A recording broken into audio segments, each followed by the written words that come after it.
Here with me now to discuss Mark Meckler, Tea Party Patriots co-founder and Citizens for Self-Governance president. John Burnett, New York GOP strategic advisor, and back with us is Ron Meyer. Mark, let me start with you. I just don't get this. America pays 22% of the United Nations tab, 28% for peacekeeping missions. We've spent trillions of dollars since World War II around the world, and we've lost hundreds of thousands of lives being the sheriff of the planet. And we get dissed over and over and over again. And we took a stance that we should have taken a long time ago on behalf of Israel. What are your thoughts? Well, you know, contrary to what Scarborough said, it's been an embarrassment at the UN for the last 8 years. It's been much better with President Trump and Nikki Haley. She's the sleeper player of the year. I think it was an extraordinary job. And let me add a quick aside, Charles. I was at a Turning Point USA conference, 3,000 kids between 18 and 25, the biggest applause line of the entire conference. Donald Trump Jr. spoke. It was about moving the embassy to Jerusalem. So the American people love it. They do, John. I mean, you know the GOP politics, but specifically New York and what happens particularly in the United Nations. And they've run roughshod over America, whether it's the millions of dollars of traffic tickets in New York and the billions and billions that we've poured into this thing, and arguably with not a lot to show for it. That's absolutely true. But you know what? It was really great and to witness a strong woman stand up to the world and deliver the president's message. And the president is clear. He is no longer standing for the status quo.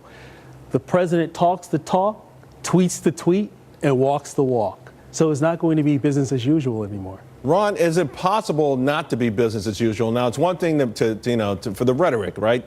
But it's another thing to say, okay, we're actually going to pull funding. A lot of folks are saying this morning, you know what, it's just a bluff.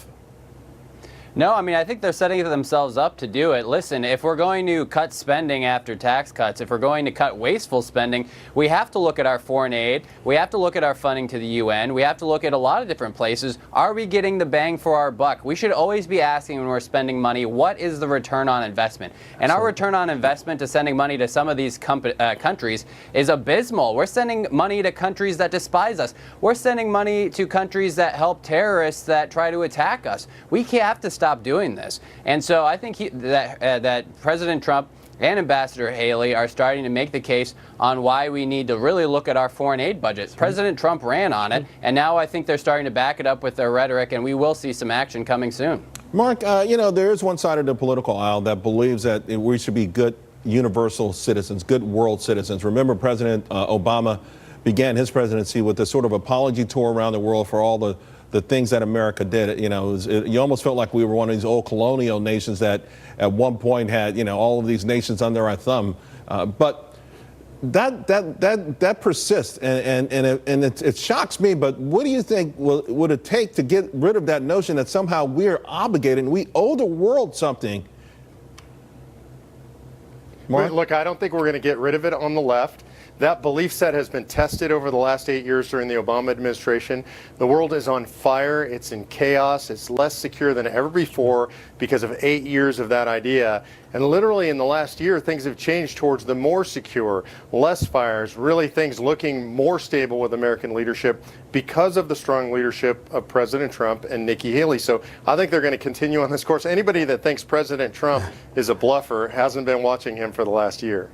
How would it look, John? I mean, we pull some cash, just a little bit of cash, or remove a program or two, just to sort of send a message. And even if we did, would that get any of these nations to sort of change their mind? And particularly, I'm shocked with some of these European nations that are dealing with issues right now that echo back to the past.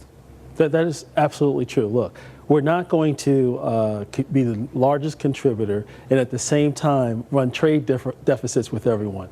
After a while, you go out of business in business, right? So President Trump understands that. And he also understands, wait a minute, you know what? They're trying to call my bluff. I have to do something. So it's a matter of the degree in which we pull back, how, and the timing. And of course, we know it's our Judeo-Christian beliefs that one of the reasons we come to the aid of the world, and it's right, we probably will always come to the aid of the world to a certain degree, but I think we'd like to be appreciated as well. Thank you, gentlemen, very much. Enjoy your holidays, and when we come back talking about stock